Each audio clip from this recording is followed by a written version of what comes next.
Kali ini kita akan berbincang-bincang terkait teman-teman ODIF yang sedang terjerat kasus hukum. Nah, gimana sih mereka mendapatkan pelayanan kesehatannya, terus bagaimana informasi-informasi terkait teman-teman, termasuk penanganan hingga layanannya yang sedang terjerat kasus hukum. Hari ini, Om Ogan beserta Pak Mulyadi dari Polda Jabar akan berbincang terkait hal ini. Yuk, simak Grab Your Snack, let's listen and talk! Assalamualaikum warahmatullahi wabarakatuh. Waalaikumsalam. Pada siang ini di podcast KPA kedatangan tamu istimewa Pak Mulyadi. Beliau sebagai Kabak Ops Narkoba Polda Jawa Barat. Alhamdulillah beliau hadir di podcast ini. Selamat siang Pak Mulyadi. Kita akan berbincang-bincang selama 15 menit ke depan Pak. Mungkin langsung saja saya menanyakan mengenai layanan kesehatan apa saja yang ada di Polda Jawa Barat gitu. Ya. Baik, Kang Ogan. Tentu untuk penanganan masalah kesehatan ini kaitan dari awal penanganan. Ya. Nah, kalau ada suspek atau tersangka itu dalam kegiatan penyelidikan kita tertangkap, tentu anggota kami itu setelah tersangka dalam penguasaannya, kemudian tentunya dari hasil penyelidikan itu dikaitkan juga dengan barang bukti yang ada. Tersangka ini kemudian tentu kita amati dulu secara fisik. Ya, secara fisik. Yeah. Karena kita juga dalam masalah pandemi ini, jadi kami melihat pertama tentu dari ciri fisik. Iya. Ya. Kita akan mengamati kalau seandainya karena kondisi pandemi ini, tentu kita perhatikan dulu masalah apakah patut diduga si tersangka ini terpapar COVID. Karena pada pengalaman kami menangkap satu tersangka yang tanpa kita duga ternyata yang bersangkutan ini lagi, dan sehingga satu unit kurang lebih orang kena juga, semuanya kena. Akhirnya ya terpaksa si suspeknya kita kirim ke sertifikasi untuk pengobatan anggota kita. Setelah kita swab ternyata ini mereka terjangkit atau terpapar, nah kita berikan mereka untuk pengobatan, kemudian diisolasi. Jadi pertama mereka 2 minggu yang dilanjut. Nah, kemudian dari kaitan dengan pertanyaan, tentu selain masalah COVID, kita juga melihat dari ciri-ciri fisik lain.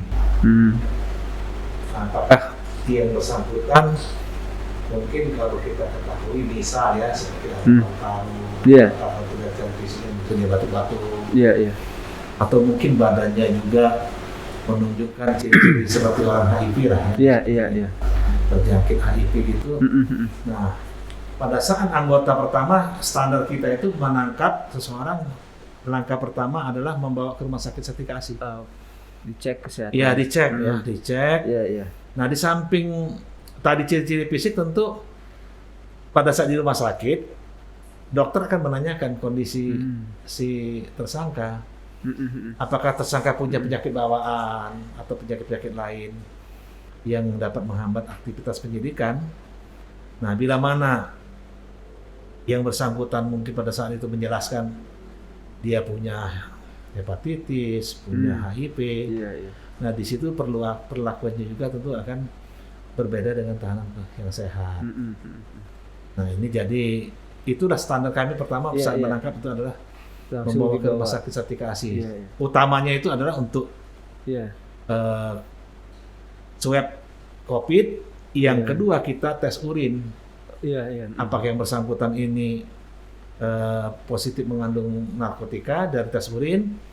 Tentu yang ketiga hasil diagnos dokter dikaitkan dengan pertanyaan terhadap tersangka.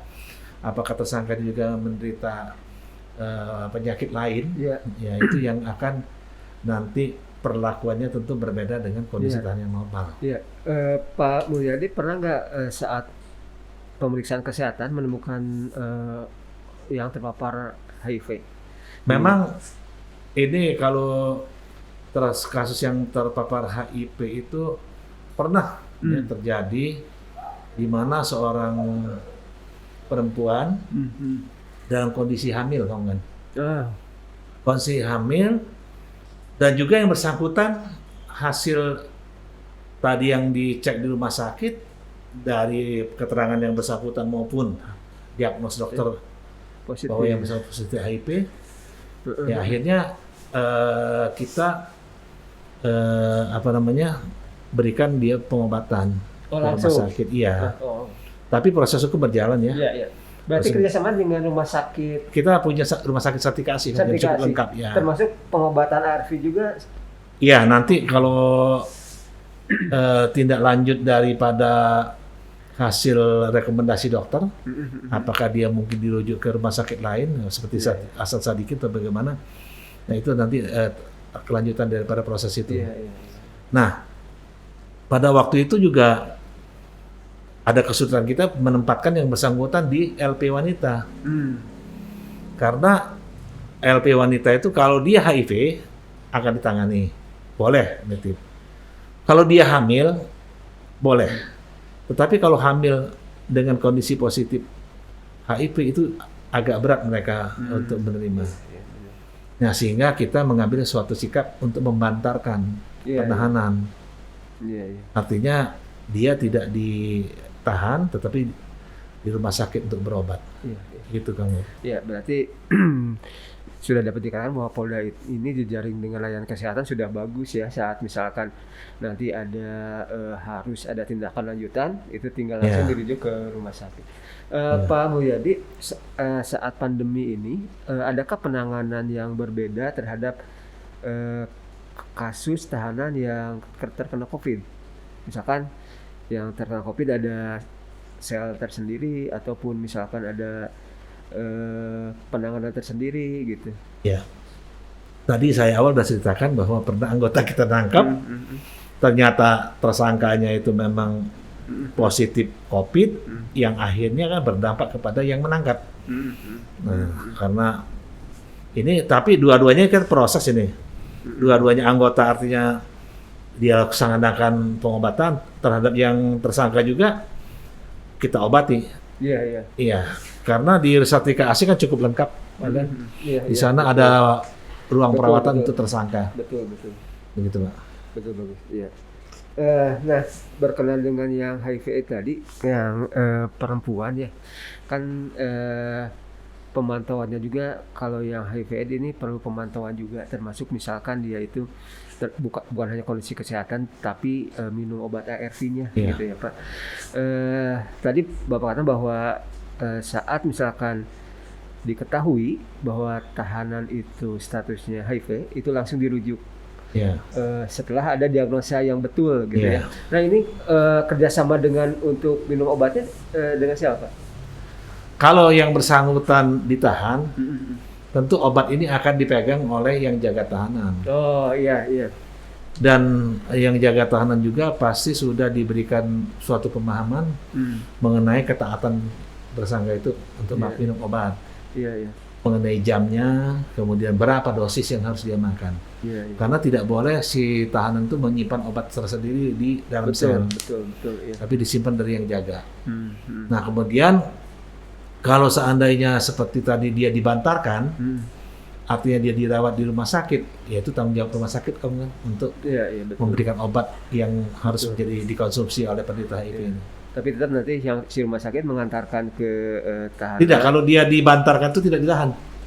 Oh iya benar. Kalau dibantar tidak ditahan, artinya dia selama proses pengobatan itu dia tidak dikenakan surat perintah penahanan karena dibantarkan, tapi itu tetap nanti akan jadi perhitungan selama masa tahanannya.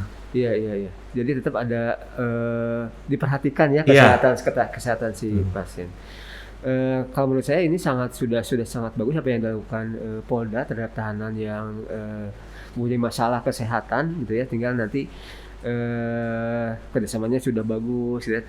Penanganan pada klien sudah bagus. Adakah Pak Mulyadi bukan saran namanya, himbauan Pak Mulyadi sebagai Ops Narkoba Polda terhadap masyarakat gitu ya, sehingga masyarakat bisa menjaga kesehatan dan terutama tidak terjerat kasus hukum dan dan nanti bisa berhadapan dengan hukum gitu.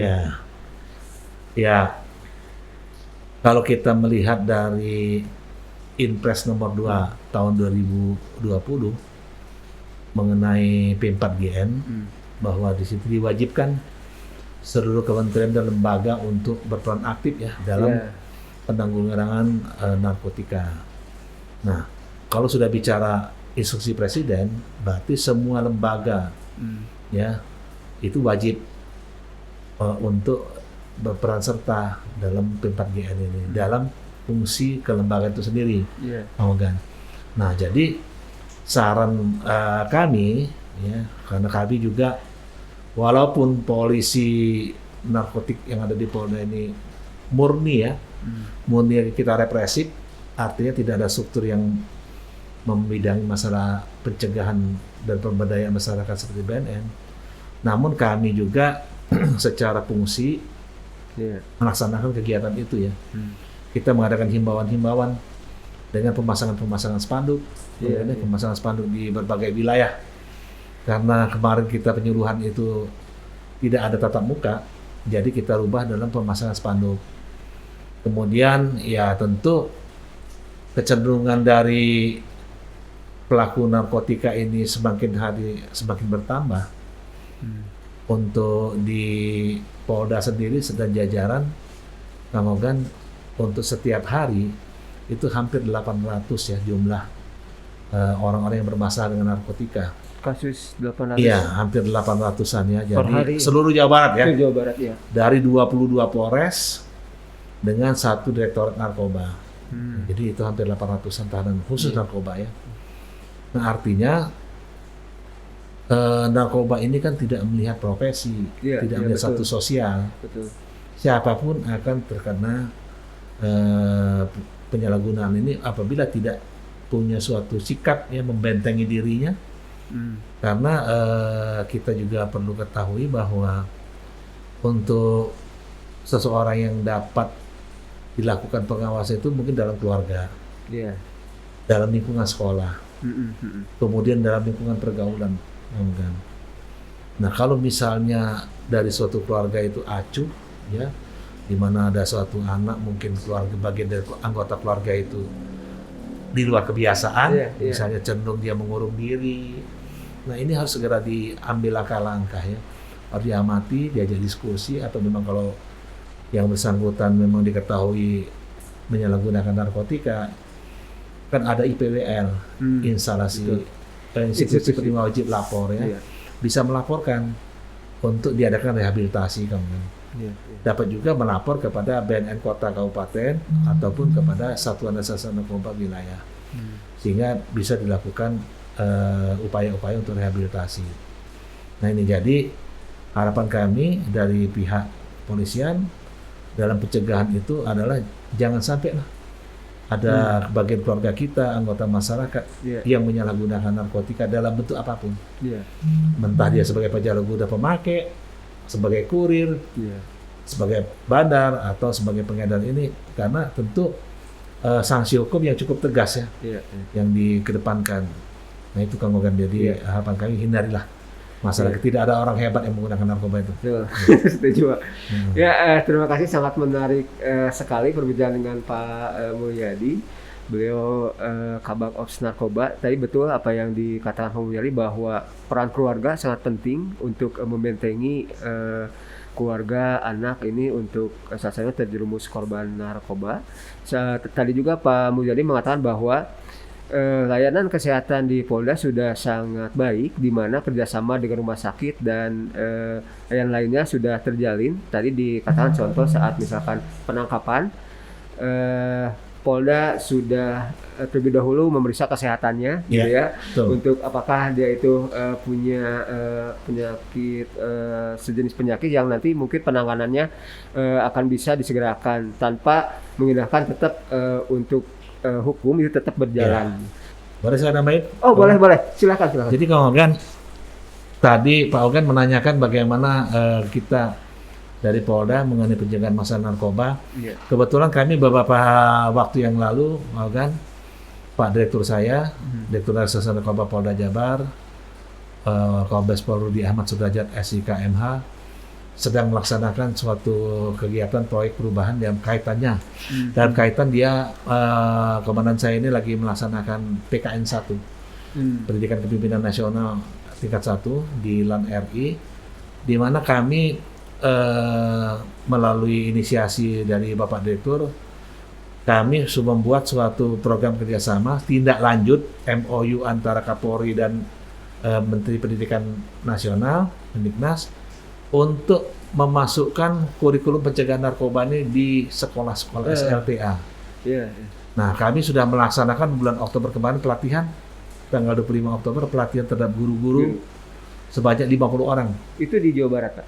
Ya, kita melaksanakan, karena program perubahan ini ada 3 level, Pak. Jangka pendek, jangka sedang, dan jangka panjang. Jangka pendeknya ini kami melaksanakan pelatihan 50 guru dari Kota Bandung, Cimahi, dan Kabupaten Bandung. Ini tahap awal jangka pendeknya, di mana guru-guru diberikan pelatihan untuk mengampu mata pelajaran pencegahan narkoba.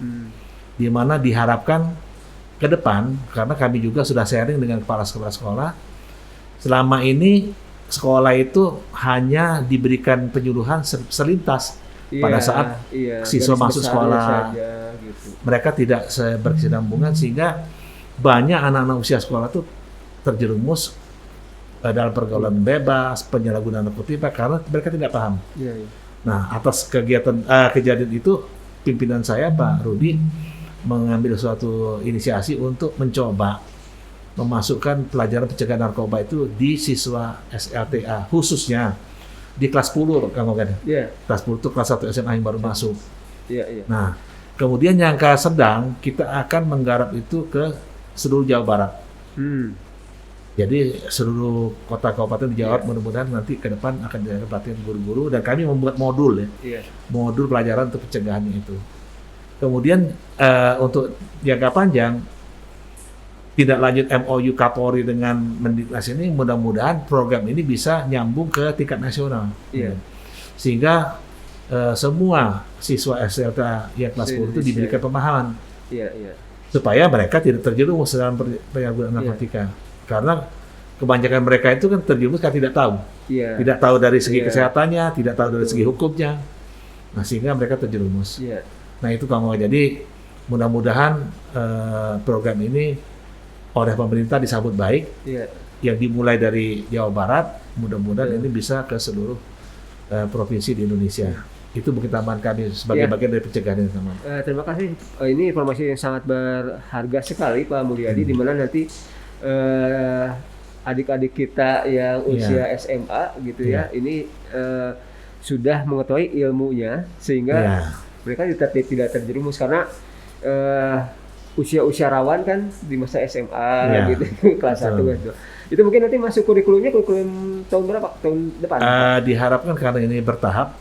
Jangka pendeknya kita harap ke Jawa Barat. Dan ini program perjanjian kerjasama sudah ditandatangani, kan? Oleh Kapolda Jabar dengan Gubernur Jawa Barat. Benar. Jadi sudah ada, karena MOU itu di tingkat nasional, di tingkat Kapolri dan Mendiknas, perjanjian kerjasamanya antara Kapolda dan Gubernur. Teknis antara Direktorat Reserse Narkoba dengan Kepala Dinas Pendidikan Provinsi Jawa Barat. Nah, ini luar biasa, Kepala Dinas Pendidikan Provinsi Jawa Barat sangat mendukung, kan? Sangat mendukung. Beliau atensi sekali, bahkan pada saat pelatihan guru-guru, beliau sampai memberikan arahan tersendiri, bahkan sampai siang beliau nungguin di Hotel Horizon waktu kita bareng pelatihan. Ya, kami salutlah kepada Bapak Kepala Dinas Pendidikan Provinsi Jawa Barat. Baik. Sebenarnya ini perbincangan yang sangat menarik, dan sebenarnya saya ingin lebih lanjut lagi menggali mengenai informasi narkoba, baik narkoba secara umum atau layanan kesehatan di Polda. Tapi berhubung dengan waktu, mungkin cukup sekian. Terima kasih podcast telah menyaksikan podcast KPAP. Mudah-mudahan ini bermanfaat. Assalamualaikum warahmatullahi wabarakatuh. Waalaikumsalam warahmatullahi wabarakatuh.